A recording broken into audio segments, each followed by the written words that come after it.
Hi, I'm Emma-Louise and I'm a nutritional therapist in Chester in Cheshire. So when I was at university I actually had some health problems and I had a post-neurological infection, so I had really bad fatigue, and then going through my career as a teacher I just realised it wasn't really the right work-life balance for me.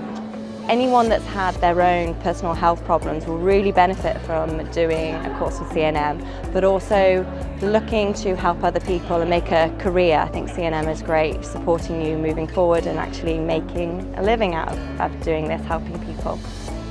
For me, the clinics, going in and seeing live cases where people would come to you and you'd go through their health history, recommending dietary changes and supplements and maybe testings. I think seeing the live application of what you've learned was my favourite part.